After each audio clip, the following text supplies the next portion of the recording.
Bom dia pessoal, bom dia. Estamos aqui ao vivo pela Twitch na sexta-feira, dia 27, né? 27 de setembro. 27 de setembro do ano de 2024. Estamos aqui ao vivo no canal Conexões e Crenças na Twitch. E vídeo esse que depois será postado também no nosso canal no YouTube, e alguns cortes no canal do Instagram. Vou falar um pouco mais para vocês sobre isso. Então, dando início aqui à nossa leitura comentada no dia de hoje, eu sou Marcelo Murim, você está no canal Conexões e Crenças, um canal criado por mim com a proposta de estudar a espiritualidade, entender um pouco mais o que é espiritualidade, quais relações que a espiritualidade tem com a nossa vida, esse grande molho que estamos aqui inseridos, que absolutamente tem tudo a ver com a espiritualidade, né? Somos apenas manifestações espirituais aqui. Enfim, então a proposta desse canal é isso, né? É estudar, conhecer um pouco mais, ou bastante mais, a respeito de espiritualidade. Digo um pouco porque a gente vai devagarinho, né? Aos poucos, né? Então, o início do canal ele se deu com a leitura da Bíblia Peshitta. A Bíblia Peshitta é uma Bíblia que foi traduzida diretamente do aramaico, primeiro para o siríaco e depois, obviamente, para as demais línguas, mas ele tem uma tradução, não passou pelo grego, né, como as Bíblias mais conhecidas aí. Então ela tem algumas peculiaridades, né? Nada muito grande, né, porque a Bíblia é a Bíblia, mas ela tem algumas peculiaridades. E como é uma Bíblia pouco conhecida, eu decidi adotá-la aí para leitura. Então, eu faço a leitura da Bíblia Peshitta todas as segundas e quartas-feiras, uma leitura comentada. E às sextas-feiras, desde agosto, se não me engano, eu comecei também a fazer a leitura do Livro dos Espíritos às sextas-feiras. Por que o Livro dos Espíritos não serve? Se é um canal espiritualista. Exatamente para isso, né? Porque eu falo que esse canal ele não tem um viés religioso. E não tem mesmo, né? Mas por que eu falo de espiritismo? Porque o espiritismo não é uma religião, apesar de todo mundo achar que é, né? Não é. É uma doutrina, né? E ela é muito calcada na filosofia, na ciência, na prática, na observação, método científico. Então, por isso que eu trago o Livro dos Espíritos, né? Porque muita gente não tem oportunidade de ler, de conhecer, e existe muito preconceito. Então, com essa leitura, eu acredito que a gente possa desmistificar muito a respeito dos espíritos, né? Mas, obviamente, que aqui a gente não tem a intenção e a pretensão de converter ninguém, pelo amor de Deus, gente. Aqui é um canal livre, de pensamento livre, né? Então, quem está aqui com a gente e queira aprofundar seus conhecimentos, seus estudos, será muito bem-vindo. Se tiver alguma sugestão de livro também, será muito bem-vindo. A gente faz a leitura também. Tem um grupo de estudo de outro livro na terça-feira. A gente vai começar a trazer algumas novidades aí em breve. Então é só para vocês entenderem aí qual é a pegada do canal. Então é trazer conhecimento. Né? Para que isso? Para que a gente possa se conhecer internamente, né? Saber o que somos, manifestação do que somos. Porque quando a gente se conhece, fica tudo mais simples, né? Sabendo quem somos, né? Ou pelo menos o que somos, né? E entendendo um pouco mais da nossa proposta, da nossa missão, fica mais simples da gente direcionar por vida. É um pouco isso que é a intenção do canal, e é um pouco isso que eu venho descobrindo aí nos últimos 10, 12 anos, nos últimos não, né? Os mais recentes 10, 12 anos, são esse período onde eu tive um despertar de fato, né? Então eu quero trazer isso para as pessoas. Eu acredito que eu posso, de alguma forma, ajudar as pessoas nessa busca. Enfim, chega de blá blá blá, de lero lero. Vamos lá para a nossa leitura. A gente está no Livro dos Espíritos.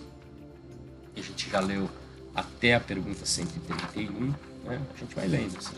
A ideia é falar aqui em 40, 45 minutos. Depois eu subo, né, obviamente, esse vídeo no nosso canal no YouTube, né? Então, se você está no YouTube, você já viu que o canal o vídeo está lá com as legendas. Depois, o nosso parceiro comercial, nosso parceiro de projeto, vou falar um pouco dele, faz os cortes e coloca no canal do Instagram. Então, no YouTube é conexões.crenças, no Instagram é conexões.crenças. Tá? Então, nos segue lá no Instagram, se você está aqui no YouTube, nos segue no Instagram. Se você está aqui no Instagram, nos segue lá no YouTube. E se você está aqui na Twitch, nos siga nos dois. Né? Segue, curte, compartilha, divulga, coloca lá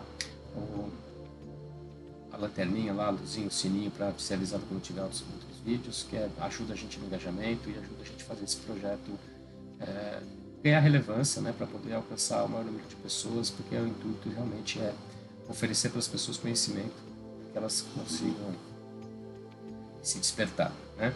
Falando um pouco da Clima Digital, Clima Digital é o nosso parceiro nesse projeto, eles que fazem toda a parte de estruturação dos canais, né? Então toda a parte de engenharia aí do digital, ajuda a gente na gestão do YouTube, do Instagram, da Twitch, na questão das nossas landing pages, do nosso site, dos nossos e-books, né? Porque a gente tem e-book, né? Procura lá no Instagram, tem no link, na bio tem um link, você vai conseguir baixar um e-book gratuito com um resumo do livro de Gênesis, da Bíblia Peshitta, e em breve a gente vai estar lançando um resumo ilustrado do livro de Êxodo também, então a gente está sempre lançando e-books. Então, é o Clima Digital que nos ajuda em tudo isso, na roteirização, na organização, enfim. É um parceiro realmente hands-on, mão na massa, né? Então a gente está muito junto nisso. E se você estiver precisando de um parceiro, também tiver um projeto, tiver uma ideia, fala com eles, porque eles certamente vão te orientar e vão te ajudar bastante nisso. Isto posto, os costumes, né? Vamos aos costumes. Então a gente já está aqui, né, iniciando, vamos iniciar hoje o capítulo 2º, o primeiro livro, né? Porque são 4 livros, né? O livro dos Espíritos. São 4 livros. E a gente está no primeiro livro, no 2º capítulo. Primeiro livro. Ok? Esse livro, esse capítulo fala de encarnação dos espíritos. Então a gente começa com a pergunta 132. O tema aqui é objetivo da encarnação. Por que raios a gente encarna?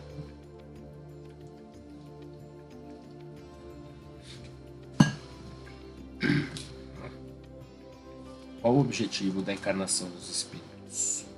Pergunta 132. Resposta. Deus lhes impõe a encarnação com o objetivo de fazê-los chegar à perfeição. Para algum... Olha a resposta, né? Tá aqui, ó. Deus lhes impõe a encarnação com o objetivo de fazê-los chegar à perfeição. Então, o objetivo da encarnação é nos aperfeiçoar. Para alguns é uma expiação, para outros é uma missão.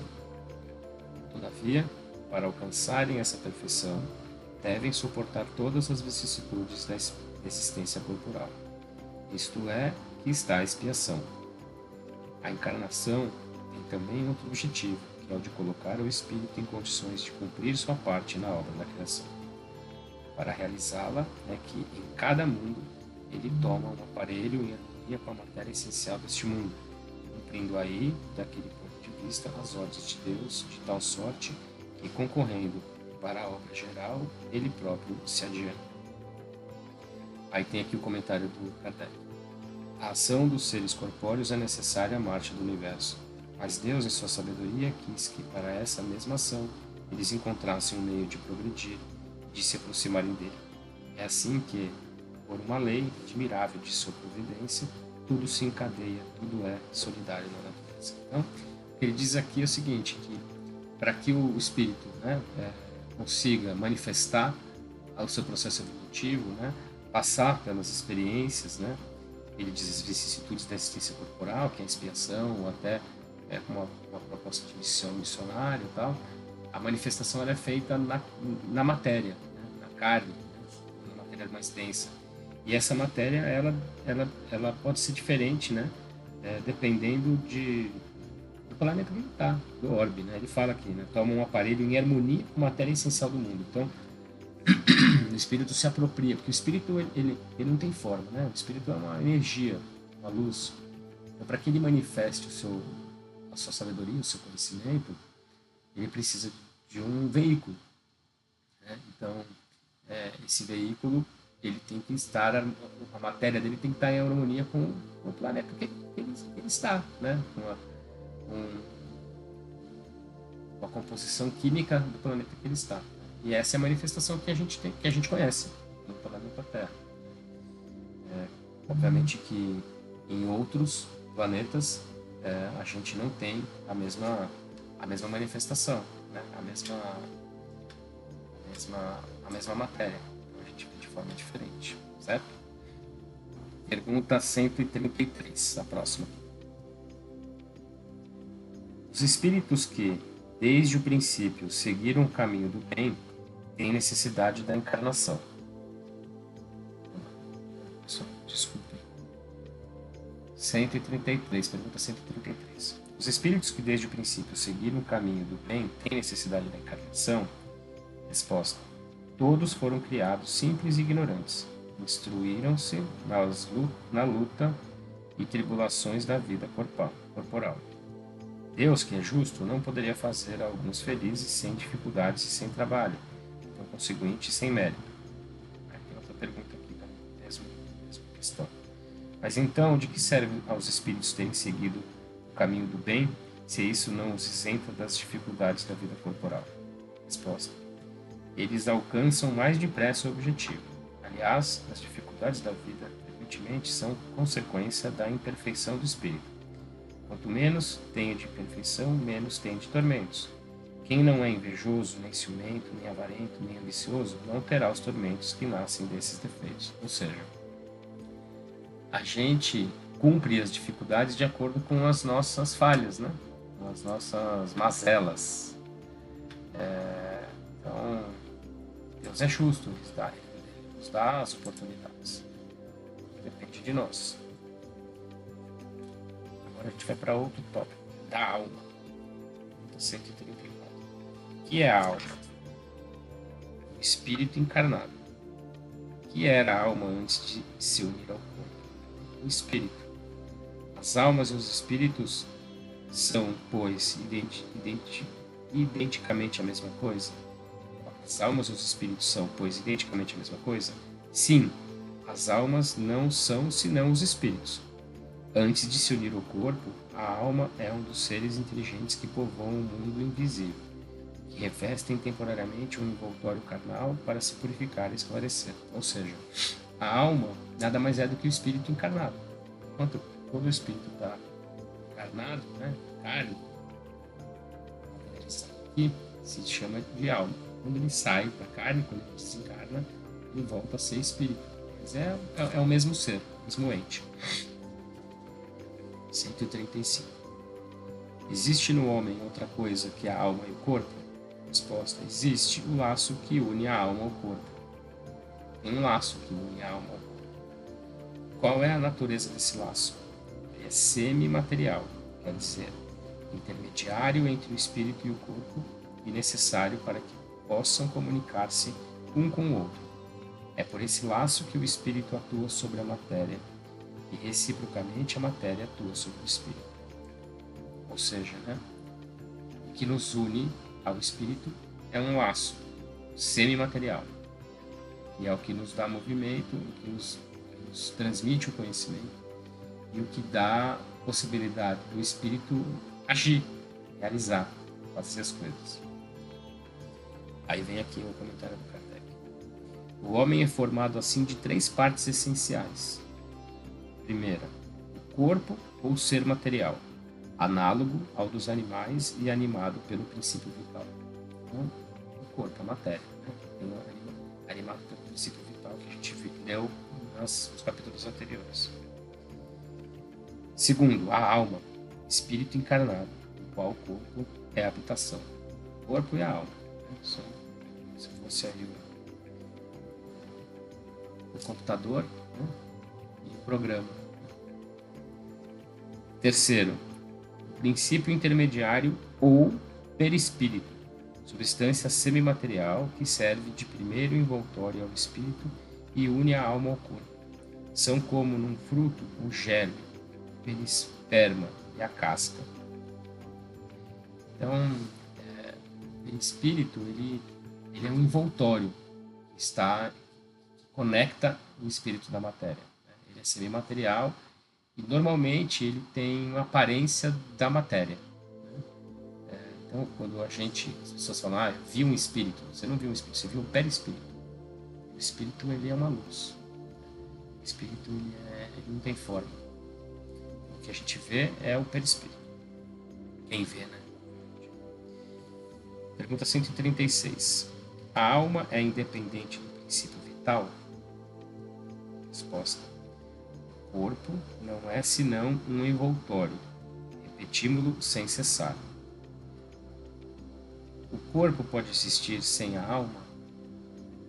Sim. Todavia, desde que cessa a vida do corpo, a alma o abandona. Antes do nascimento, não há ainda união definida entre a alma e o corpo. Enquanto que depois que essa união está estabelecida, a morte do corpo rompe os laços que o unem à alma, e a alma o deixa. A vida orgânica pode animar um corpo sem alma. A vida orgânica pode animar um corpo sem alma, mas a alma não pode habitar um corpo privado de vida orgânica. Então, a alma ela está com a matéria enquanto há vida ali. Depois que deixou de ter vida, a alma se desconecta. Né? Então, a alma não pode habitar um corpo que não tem vida orgânica. Certo? O que seria o nosso corpo se não tivesse alma? Massa de carne sem inteligência, tudo o que desejares, menos um homem. Então, o corpo sem a alma conectada é um nada, né? É uma massa de carne. Pergunta 137. O mesmo espírito pode encarnar em dois corpos diferentes ao mesmo tempo? Não. O espírito é indivisível e não pode animar simultaneamente dois seres distintos.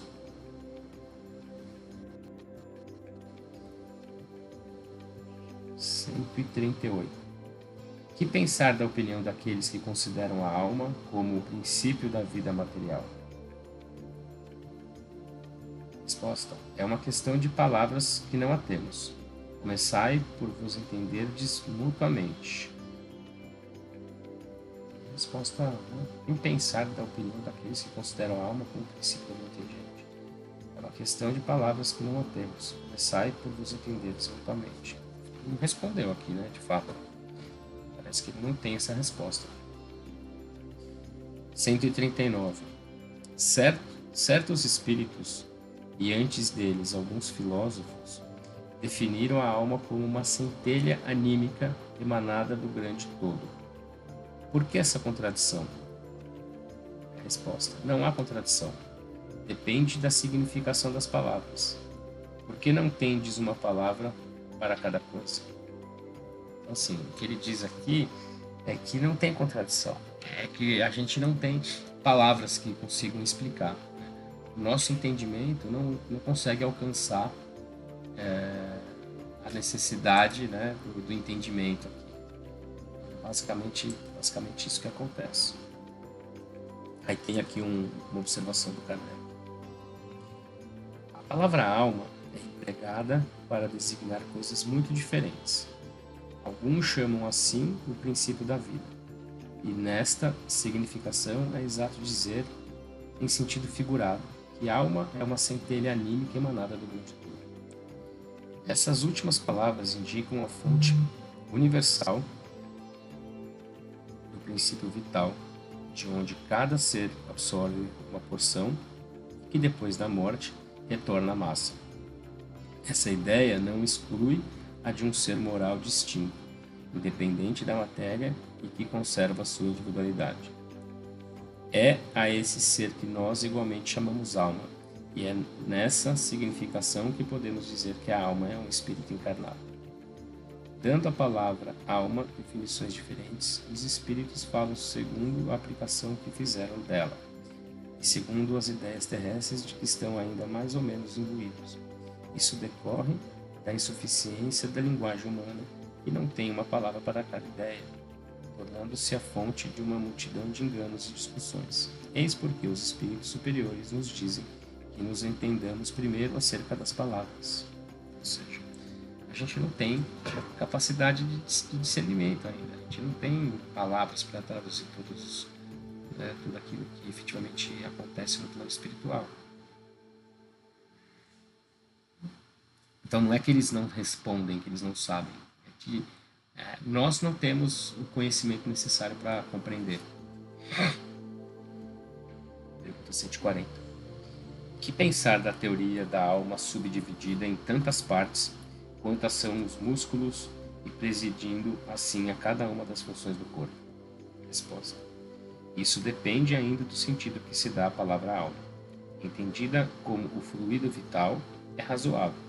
Porém, se entende a alma como espírito encarnado, é errado. Dissemos que o espírito é indivisível e transmite movimento aos órgãos por meio do fluido intermediário, sem, por isso, se dividir. Entretanto, alguns espíritos deram essa definição. Está questionando aqui, né?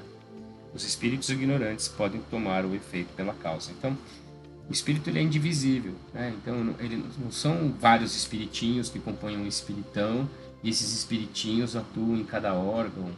Não, é um espírito que, através das suas emoções, do seu conhecimento, das suas emanações, da sua vibração, anima aquele corpo, né? Através dos órgãos principais, né? Então, ontem mesmo eu estava assistindo uma palestra que um médico espírita falando que esse controle sobre a matéria ele é feito pelo coração. O coração é o primeiro órgão a se formar quando há fecundação entre um espermatozoide e um óvulo. Nos 21 dias o coração está formado. E é o coração que é o maestro da formação do corpo. E ele que, através da sua energia, além do bombeamento do sangue, ele que manifesta a criação daquele corpo.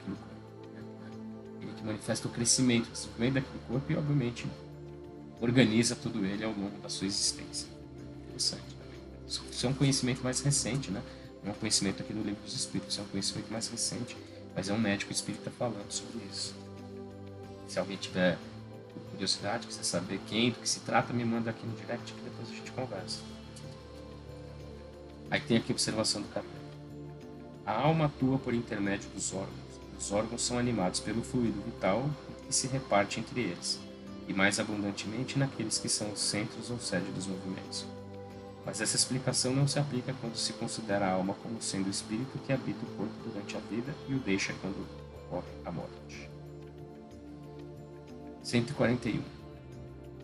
Há alguma coisa de verdadeiro na opinião daqueles que pensam que a alma é exterior e circunda o corpo? Resposta. A alma não está aprisionada no corpo como um pássaro numa gaiola. Ela irradia e se manifesta ao seu redor como a luz através de um globo de vidro ou como o som em torno de um centro sonoro. Nesse sentido, se pode dizer que ela é exterior, mas não é, por si, o envoltório do corpo. A alma tem dois envoltórios, um sutil e leve, que é o primeiro, e que chamas perispírito. Outro, grosseiro, material e pesado, que é o corpo. A alma é o centro desses envoltórios, como o germe em um núcleo, já o dissemos. Então ela está dentro de nós, né? E ela emana, ela expande, porque ela é energia, né, gente? Hoje a gente sabe, por isso que a física quântica está aí para não deixar a gente mentir, é tudo energia, tudo vibração. A matéria não existe, né? Nós somos energia condensada. Então a alma, ela nos anima, ela está aqui dentro, ela é uma fonte de energia, né? Tipo, vamos pensar assim, vamos trazer um pouco para a questão lúdica, né? Vamos para os Marvel aí, Homem de Ferro. Ele não tem aquela fonte de energia que fica no peito dele? Sem aquela energia ali, ele morre? De uma forma lúdica, é isso, né? É uma fonte de energia que nos mantém ali, né? Então, ela não tem forma. O que dá forma à alma é o perispírito e o corpo. 142. O que dizer dessa outra teoria segundo a qual a alma de uma criança se completa a cada período da vida? Resposta: o espírito é um só e está inteiro na criança como no adulto. São os órgãos ou instrumentos de manifestação da alma que se desenvolvem e se completam. É ainda tomar o efeito pela causa. Enfim, o espírito e a alma é igual para todos os seres. Né? A criança está na matéria e ela vai se desenvolver e desenvolver seus órgãos com base no crescimento daquela matéria, mas a alma não, ela está ali. Inclusive, aquela alma pode ser até mais velha do que de um adulto.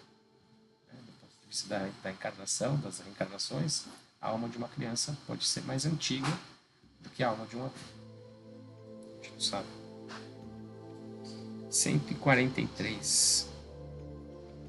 Por que todos os espíritos não definem a alma da mesma maneira? Pergunta, né? Por quê? Resposta: todos os espíritos não são igualmente esclarecidos sobre essas questões. Há espíritos ainda com limitações que não entendem as coisas abstratas, como ocorre entre vós, com as crianças. Há também espíritos pseudo-sábios que fazem desfile de palavras para se imporem, como ocorre ainda entre vós. Aliás, os próprios espíritos esclarecidos frequentemente podem se exprimir em termos diferentes, que no fundo têm o mesmo valor, sobretudo quando se trata de coisas que a nossa linguagem é inadequada para exprimir claramente. Precisam de figuras, de comparações que tomais pela realidade. Então, cada um tem um nível de conhecimento, cada um tem uma forma de se expressar. É isso que a gente, né? A gente aqui é assim. Por que eles seriam diferentes? Né? Eles são nós do outro lado. 144. O que se deve entender por alma do mundo? Resposta: é o princípio universal da vida e da inteligência de onde se originam as individualidades. Mas aqueles que se servem dessas expressões frequentemente não se compreendem uns aos outros. A palavra alma é tão elástica que cada um a interpreta ao sabor das suas fantasias. Já se atribuiu também uma alma à terra. É preciso entendê-la como o conjunto dos espíritos devotados que dirigem as vossas ações no bom caminho quando os escutais, e que, de certa maneira, são os prepostos de Deus com relação à terra. Então, não existe uma alma no planeta, né? Existem aqueles seres que estão aqui para nos ajudar no nosso processo evolutivo.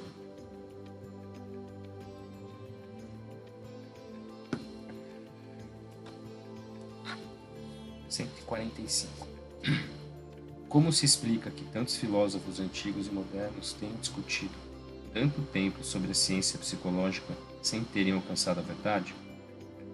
Resposta: esses homens eram precursores da doutrina espírita eterna, prepararam os caminhos, mas eram homens e se enganaram por tomarem as próprias ideias pela luz.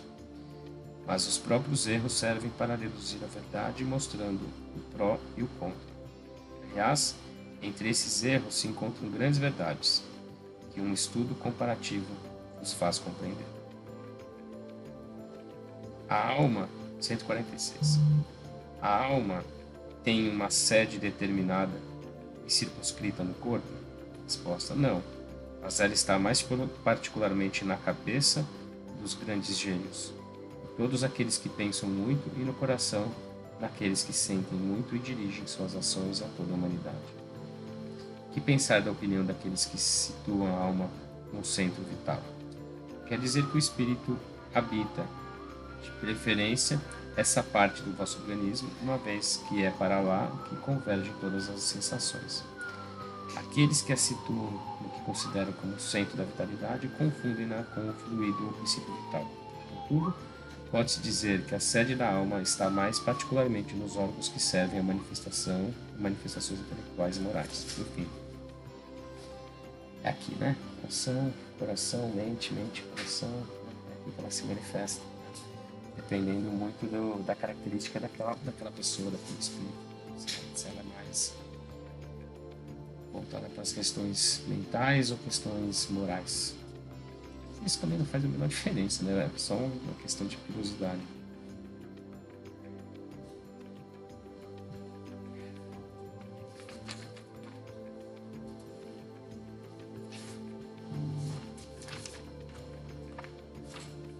Vamos para a parte do materialismo.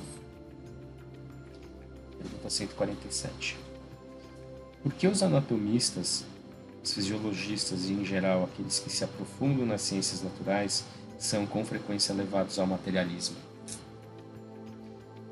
Ciência, os materialistas. Resposta. O fisiologista narra tudo aquilo que vê. O orgulho dos homens que creem tudo saber e não admitem que alguma coisa possa ultrapassar os seus conhecimentos. Sua própria ciência se torna presunçosa. Pensam que a natureza não pode ocultar-lhes nada. Enfim, de novo, né? Fala um pouco aqui na pergunta 145 também, né? Que os homens, né? O ego, né? Acaba atrapalhando muito nesse processo de desenvolvimento, né? Porque os homens acham que eles sabem de tudo, né? Como eles são cientistas, eles são estudiosos, eles têm todas as respostas.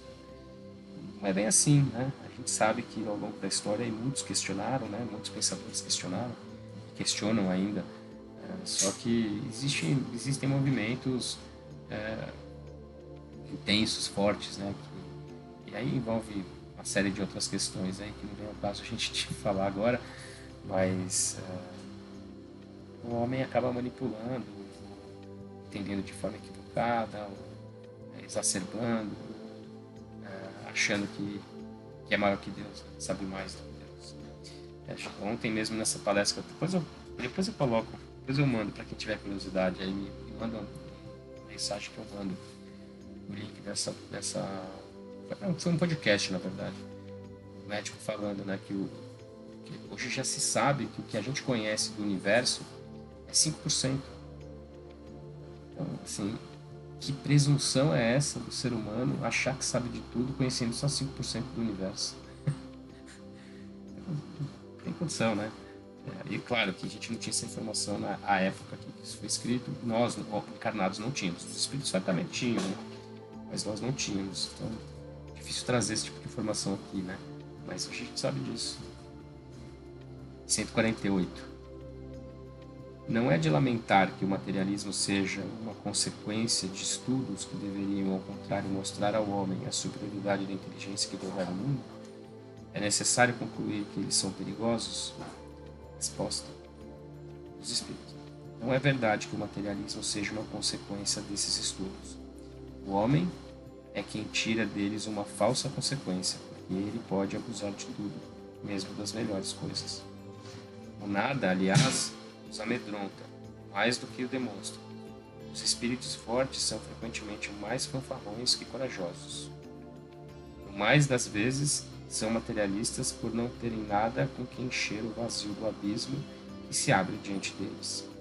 Mostre-lhes uma âncora de salvação e a ela se agarrarão apressadamente. Ou seja, ele está dizendo aqui que eles são materialistas porque eles são fracos de fato, né? Então eles preferem se proteger atrás dessa grande ignorância, né? Que para eles já o pouco que eles sabem já é muito diante de todos. Então eles preferem se esconder atrás da ciência. Não, é ciência. Então aqui tem uma parte que é a parte onde a parte grande aqui, que é o comentário do Kardec, né? A observação do Kardec. Então vamos lá. Por uma aberração da inteligência, há pessoas que não veem nos seres orgânicos senão a ação da matéria a que atribuem todos os nossos atos. Não veem no corpo humano senão a matéria elétrica. Não estudaram o mecanismo da vida senão pelo funcionamento dos órgãos que viram se apagar, frequentemente pela ruptura de um fio, e não viram nada mais que esse fio. Pesquisaram se restava alguma coisa e, como não encontraram mais que a matéria, que se tornara inerte, não viram a alma escapar-se, não a puderam apanhar. Concluíram que tudo estava nas propriedades da matéria e assim, depois da morte, o pensamento se aniquilava. Triste consequência se assim fora, porque então o bem e o mal não teriam finalidade. O homem teria razão em pensar só em si mesmo e em colocar acima de tudo a satisfação dos seus prazeres materiais. Os laços sociais se quebrariam e as mais santas afeições se romperiam para sempre. Infelizmente, essas ideias estão longe de ser gerais. Pode-se dizer que são muito circunscritas e não constituem mais que opiniões individuais, pois, em parte alguma, ainda se constituíram em doutrina. Uma sociedade apoiada sobre essas bases carregaria em si o germe da sua dissolução e seus membros se entredevorariam como os animais ferozes. Interessante isso, né? Então, faz sentido, né? Sociedade assim baseada no hedonismo, né? Vamos, prazeres, tudo de melhor para mim e que se dane o resto, né? Isso é consequência total do materialismo. Continuando aqui. O homem tem, instintivamente, a convicção de que tudo para ele não se acaba com a vida. Tá no nosso instinto isso. Né? Tem horror ao nada e obstina-se inutilmente contra a ideia do futuro. Quando chega o momento supremo, são poucos os que não perguntam o que vai ser deles, porque a ideia de deixar a vida para não mais retornar tem qualquer coisa de dolorosa. Quem poderia, com efeito, encarar com indiferença uma separação absoluta, eterna, de tudo aquilo que amou? Quem poderia ver sem pavor abrir-se diante de si o abismo imenso do nada, onde virão se dissipar para sempre todas as nossas faculdades, todas as nossas esperanças, e se dizer: o que? Depois de mim nada? Nada mais que o vazio? Tudo acabado para sempre?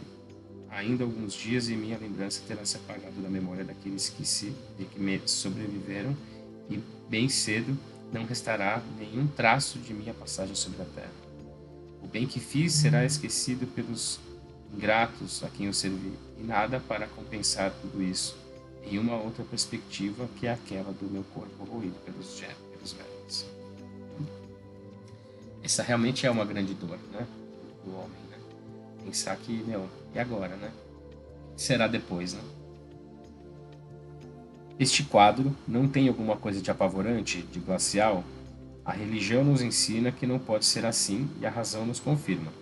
Mas essa existência futura, vaga e indefinida, não tem nada que satisfaça o nosso amor pelo positivo, sendo para muitos a origem da dúvida.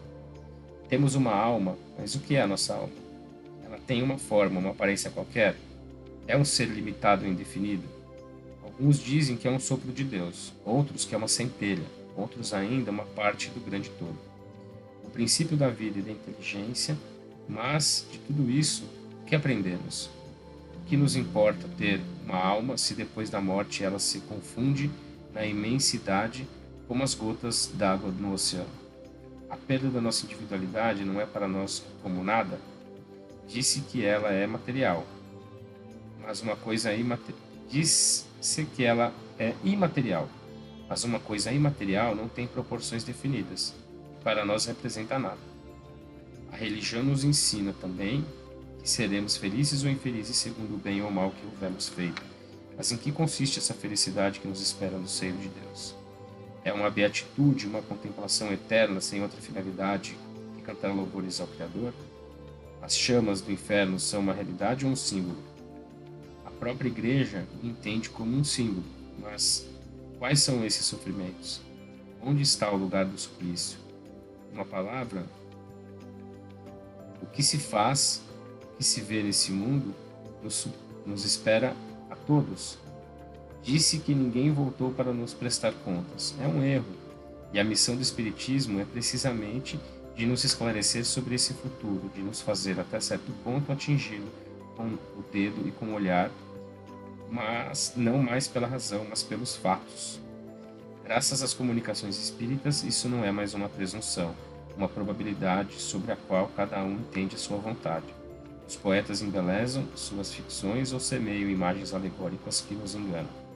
É a realidade que se nos apresenta, pois que são os próprios seres do outro mundo que vêm nos descrever sua situação, dizer-nos o que foram e nos permitem assistir, por assim dizer, todas as peripécias de sua nova vida e por esse meio mostrando-nos o destino inevitável que nos está reservado, segundo os nossos méritos e os nossos deméritos. Há nisto algo de antirreligioso? Bem ao contrário, uma vez que os incrédulos aí encontram a fé e os indecisos uma renovação de fervor e de confiança. O Espiritismo é, pois, o mais poderoso auxiliar da religião. Uma vez que é assim, é porque Deus o permite. e ele o permite para reanimar as nossas esperanças vacilantes e nos reconduzir ao caminho do bem pela perspectiva do futuro. Interessante, né? Ponto de vista aqui, porque ele fala que no final o espiritismo ele não é uma religião, né? Ele tá claro aqui nesse texto que ele não diz que o espiritismo é uma religião, mas ele atua junto com as religiões para provar as religiões através da comunicação dos espíritos, né? Então, se os espíritos estão se comunicando, se os espíritos estão falando, se os espíritos estão trazendo as informações que as religiões pregam, é uma comprovação, né? O espiritismo ele é uma doutrina que comprova o que as religiões dizem. É isso, pessoal. Então, com a pergunta 100, com esse texto aqui, a gente termina o capítulo 2 do livro 1. Né? Então, na semana que vem, a gente começa com o capítulo 3, na sexta-feira. Provavelmente vai dar para ler o 3 inteiro, talvez até invadir um pouco o 4. Comecinho os capítulos são menores. Tá? Então, semana que vem, a gente retoma a leitura a partir do capítulo 3. Vamos até a pergunta 148. Ok? Muito obrigado. Espero que vocês estejam gostando da leitura. Deixe seus comentários aí. Comece lá nas primeiras perguntas, né? Está gravado aqui, então quem está pegando agora, tiver curiosidade, volta lá no início. E, como eu falei, nos sigam aí no canal do YouTube, Conexões.crenças, dê o seu joinha, né? Compartilhe, clique no sininho para ser avisado quando tiver outros vídeos. Nos siga também ali no Conexões.crenças no Instagram, que ali a gente coloca algumas novidades. Baixe o seu e-book do livro de Gênesis, né? Em breve você vai baixar também do livro de Êxodo. Siga também a Clima Digital, que é nosso parceiro, @Clima Digital no Instagram. E na segunda-feira a gente está de volta com a continuação da leitura do Peshita. E uma ótima sexta-feira a todos, um ótimo final de semana e segunda-feira estamos juntos novamente. Vamos em frente, um grande abraço, fiquem em paz, fiquem com Deus.